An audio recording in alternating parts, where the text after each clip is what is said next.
Welcome back to REV Endurance Sports and another impromptu interview with Memo. How you doing, sir? Doing good, my brother. How are you? Good. I'm awesome. So Friday, I got a text from you, and it was well after business hours because I know I had to take Jess to the airport, and you were in a panic. I need some nutrition. Oh yeah. No, I was like, God damn, I don't have nothing in my storage right now. Yeah. And I knew. Remember, I texted you a few days before, like, "Hey, do you have this?" And you're like, "No, but I'm waiting on another shipment. Yeah, and then I saw, I think I was on YouTube or something. I follow you on YouTube, and I was like, "Oh, the shipment's here!" Immediately, and I actually took a screenshot because I didn't want you to tell me I don't have any right now. Oh, or yes. they're sold out or I whatever. remember. I was like, "No, the box is here." I remember getting that screenshot too. Yeah. So yeah. Yeah, so I've done a very soft launch of my nutrition product only because I wish that people use it, and when I start seeing repeat business, that's the best testimony that anyone can give me. So let's talk about Saturday because you did Giro di San Diego. Mm-hmm. And if you follow me on Strava, Palomar Mountain is the featured climb on that. And the way I do it, I get 5,000 feet basically in one shot. So it's a massive climb. Give me an idea of the route and, how many miles before you get there. How much climbing for the whole route? Give me some idea of the route. So the ride starts in Ryan's Park in Escondido. It's like a little bit east of Escondido. Okay. So the minute you get off the park, you turn right and then maybe a street light, and then you turn right again and you start going towards the reservation to San Pascual. Okay. You start climbing San Pascual, and then once you finish climbing there, you descend into Valley Center, and basically you pass in front of Harrah's Casino and all that. And then I think you hit a dead end. Rincon. And then you turn right to Rincon. And then once you get to the taco shop, there is a like a rest area to just get some water, whatever, and then you start climbing. Yeah. And that's... Actually, when you're in that little flat spot by Harrah's, the climbing actually starts there. Yep. There's 8, 9, 10 percenters. Mm-hmm. You come up, it just has a false flat traffic circle, and then you gotta go. False flat. Yeah. And then there's another false flat after the circle as well. I remember it. I was like, why am I struggling here? Yeah. Well, that was a year ago. Why was I struggling? Well, that's a 14-mile climb. I mean, we need to keep things in perspective. This is not a little climb. This is a, like I said, about a 5,000 foot climb, and it's about 13, 14 miles at almost 7%. So it's a good stout climb. Mm-hmm. So you just alluded to it just a second ago. That was last year. Yeah. So last year I had a DNF on the event. I wasn't fully prepared, but I felt I could do it. I went for the actual 100 miles last year. I DNF at mile 40. I got dehydrated at mile 40. I started getting cramps in my hamstrings, and that was it. I was like, there's no point of keep going. I know I reached my limit. Had you summited Palomar yet? Yeah, but it took me 2 hours and 20 minutes to summit. That was the first time. I had to stop 5 times. Yeah. Last year, I had to stop 5 times, and then maybe 45 minutes to recover up there. Yeah. And then start descending to the south East grade. East grade, yeah. And then you go to Mesa Grande. That's where I DNF in Mesa Grande, starting to climb Mesa Grande. Yeah, Mesa Grande is about 2-ish miles at 8-ish, 8.5%. So if you've been descending for 11 miles, you hit a little valley road for about 2 to 3 miles, and then you hit this 8.5% grade, your legs are just... They're not used to, You haven't been pedaling you haven't been pedaling with force for at least half hour, 35 minutes. Yeah. It was nasty. So this year, I wanted to keep things in perspective. I didn't want to have a DNF in my permanent record. In my permanent record of this year. So like I'm going for this 57 miler, and I better complete this thing. Yes, right. So yeah, that was the adventure? Well, the 57 miler has the Palomar climb, which is the most iconic climb in this area. So, I mean, if we were to choose any distance, that would have everything. Yeah. After Palomar, what does it do? Does it still go up Mesa Grande? No, you descend through the way you came Yep. in. You go back to Rincon, and then you keep going forward. I think to. I So forgot. you go down South Grade? Yes, Oh. just the way you went up, Sure, you go sure. down. Yeah, out So, back. so instead Okay. of going, you hit the little circle from this spot. You keep going this way. Okay, did you go up Coal Grade? Yes, yes, yes. Oh my God. I know, 10, 12%. Oh my God, dude. I was like, this is not necessary. This What is- way? I know. No, man, it was brutal. It was brutal. That one was even more brutal than Palomar because maybe Well, sure. Palomar already just took my legs off. But yeah, Cold Grade was like, it was a. They took you up Coal Grade because it's a little bit safer. There's less traffic on that road. see. That's why. Okay. If they took you like you said out and back, that descent you did into Valley Center, if you had to climb that back up, the road's really narrow, lots of cars coming back and Okay. forth from that casino that you were Yeah, at. yeah. So bet. it's safer to take you up Coal Grade, but yes, it's Okay. a harder climb, 10, 12% for a while. Yeah. Okay, so let's talk about last year's nutrition plan, this year's nutrition plan. Last year nutrition plan was I had a big box of beta fuel, and that's what I Yes. used to had before. It's a good product. Yeah, and I don't use it that often unless I know I'm gonna need like a lot of carbs. If I go to a Rev ride, I made sure I had beta fuel on my bottles. Yeah. For that thing, for that century, I did had beta fuel, but I don't think it was absorbed that quick. That happened that day. Did you have stomach issues? Not stomach issues. It was in my stomach and it wasn't being absorbed as fast as. There was also a heat wave that day when I DNF. Regardless, I remember drinking a bottle and I could feel it in my belly. You just felt full. But it's only once. Yeah, it was only once. It was a once thing. And I still had beta fuel for quite some time. So last year was definitely beta fuel, and I had a few bars in my. What did you do for electrolytes? Because beta fuel has some, but you said you were cramping, so I was wondering. Something like this. Okay, like a Two noon tablet. Yeah, or noon something. tabs. Two noon tabs Yep. in each bottle, Yep. plus the beta fuel. Yeah. Okay, so that was that. Would you say that this time, and I know, because I looked at your Strava, because I was curious, would you say that this year was a different year? Yeah. No, totally. What would you say was, the, how to say it?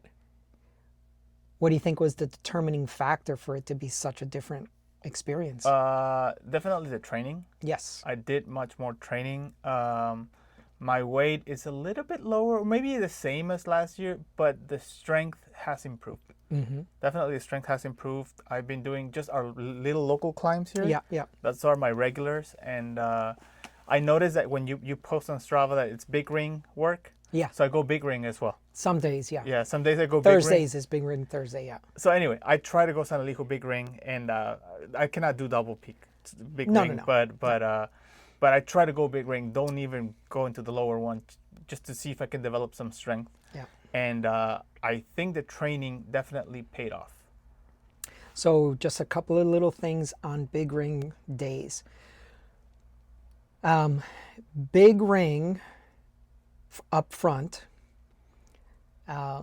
In the rear, you don't want to be all the way at your climbing your last cock. Okay. Otherwise, you got your chain all crossed up, so you shouldn't do that anyway mechanically. But the whole point of riding the Big Ring is to climb certain things at like a 50, 60 cadence or even lower. Okay. 40 to 55. You want a really low cadence, high torque, and not, in other words, so one of the ladies that rides with us, she has kind of, okay, if we're not using our little ring, I'm going to find a gear that's kind of close with my big ring, and keep my same cadence, but that's not what we want. To do this workout properly, you want a really low cadence, high torque, and high power. I see. Okay? Okay. So that way, like you said, it's a way to build strength. So if I have a 53 up front, I have 11/28 cassette in the back, I never get in my 28, it's either 25 or 23. Okay. Or whatever the third cog is from the top. Okay. And you muscle the gear on purpose. It's just 1 day a week. It's only, X climbs. That's it, So Okay. it's not like you're doing this every day and, it's just 1 day a week. So that you think was helpful? Yeah, definitely. Yeah. I definitely think that was very helpful. Okay. And then let's talk about fueling this time around. What did you do differently with this product? And I know for some of you, you waited 10 minutes for this, but this is just conversation. Go ahead. So after the emergency text that I sent you, came and picked it up. I read the specs. I read exactly how much should I put into a bottle. Yep. It said 2 for 20 ounces. I put 3 on 25. Perfect. Yep. And I wanted to go 4, but You I could. wanted to test it out. Yeah, I wanted to test it out. I was like, all right, I'm just going to pace myself. I'm going to put 3 on each bottle and 2 non-taps. Blackberry, I think they were like blackberry, something like that. It doesn't have any flavor. So Right. the flavors come from the electrolytes. Exactly. That's a plus on the beta fuel because that thing is very sweet. Yes. It's I know I've extremely used sweet. it. And so I was like, okay, flavor, it's good. And I only had to consume 3/4 of one bottle on my way all the way up to Palomar, which is, I would strongly suggest you should have taken more. yeah, I was sweating way too much. Yeah. Way too much. It was cloudy. I couldn't believe how much I was sweating. Yes. I haven't sweat that much since September last year, I think. Yeah. And but anyway, You probably had a tailwind, and that's the other thing that happens on that climb. You'll have a tailwind, and you're going, 6 to 8 miles per hour, but you're just dripping in sweat because there's Yeah. no breeze coming Yep. across your there face. was nothing coming. I swear to God, it was just dripping, and my front was like, what is going on? Yeah, you're soaked. Yeah, those are signs of a tailwind. But look at the vegetation on the sides of the road. If there's any flags, of course, but you'll know if you rolled out at 50 something degrees at the park, and an hour later you're sitting there dripping in sweat. Yeah, it's not that the weather changed 20, 30 degrees. It's that you're in a tailwind situation. Yeah. So, yeah, and I think I shaved my time by 20 minutes. He's being modest. I looked at his Strava. He PR'd a ton of stuff on the Palomar climb and a few other places. Yeah. So I appreciate the fact that you're being modest, but the folks need to know, and of course I'm his advocate, so I'll say so. Coach. Yeah. So here's what I would suggest. You will feel even more powerful if you put in more nutrition. So that's a 2-hour climb. You should have drank both bottles. Wow. You should have drank both bottles. Maybe that explains why I was struggling at the end. Yep. That's a 2-hour climb or 2:20 or whatever it is. Yeah. Let's just figure 14 miles, 7 miles per hour average speed. That's basically 2 hours. Yeah. You should have had both bottles. Okay. Okay. Are you like 180-ish, 170-ish? Yeah, I think I'm the 180 now. 180? Yeah. So I put in if I want to go hard, if I'm just out on a long 200 miler, just nice, steady pace all day, that's different. But if I want to go hard, I'm putting in no less than 300 calories per hour. So if you had your bottle at 300 and you had 2 bottles, then you should have drank both of those bottles because you were on the climb for more than 2 hours. And oh, by the way, you also left from a park to get there. So that was how many hours total by the time you summited? I think I summited at 3 hours maybe overall since I started. Yeah, so see what I'm saying? So in 3 hours, you only had... get to Rincon or something and then start climbing. Yeah, so in 3 hours, you only had 3/4 of a bottle. Yeah. My opinion, you didn't fuel enough. Yeah. Makes sense because I know how I felt at the last climb, cold grade. Yes. Yeah, I know how much I struggled with that one. I still didn't give up though, but I was like, what the hell? Yeah. And it wasn't the legs. I wasn't cramping either. Mm-hmm. It was just like, what's going on? Yeah. Yeah. So because of your type 2 situation, right? Pre-diabetes. Pre-diabetic. We really want to watch how often you use this product. So I would only use it like on very, very important days because, you know, it's a carb. Yeah. So, but if you feel a boost from it, or I also tell people, we just want to even it out. We don't want to have high, low. Oh my God, I'm suffering so bad. Oh, I feel great. Oh, no, you know, we want to just even out the energy level throughout race, event, whatever. When you go to Mexico and do your 50 milers, yeah, try to get, I mean, because 50 milers, let's just say, you know, really fast pace lines, you're at 2 hours and some change, right? Like what, 2.5 maybe? No, I did 220 last one. 220. Yeah. Drink both bottles, done. Okay. I mean, just get those calories in. Like I said, so that'd be about 75 grams of carbs per hour because you're about 180 pounds, you're going hard. That would be my recommendation, and you will feel significantly better. Okay. The number one reason why most people don't do well at endurance events, you're not fueling enough. It's a really, really tough thing to come across because you're like, oh, I'm drinking this, it's too sweet. Oh, I'm drinking this, I feel bloated. I'm drinking this or that, or eating this, or I'm pulling over to the aid stations and I feel full. I can't take any more. And George, you're saying 75, 90 grams of carbs. Look, the pros are doing 100 to 120 grams of carbs per hour. Okay. Yeah.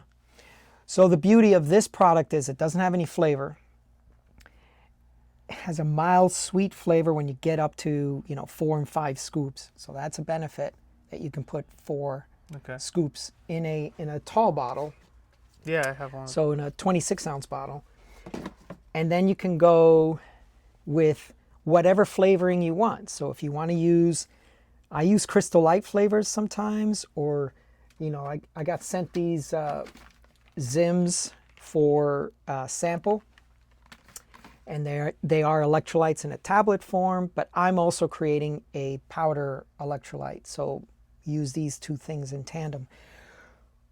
But no flavor, no electrolytes, no protein, no fat. So this is pure complex carbs, and it'll keep you fueled and it'll keep you going hard without any stomach distress, which is what I think a lot of people, kind of back off on taking in calories because it's like, oh, my stomach's going to bunch up. I might get, gas, bloating, all kinds of other things that I don't want to talk about. But yeah, that would be my recommendation. You can augment anything else with this. So let's say you have your favorite nutrition product, throw a scoop or 2 of this.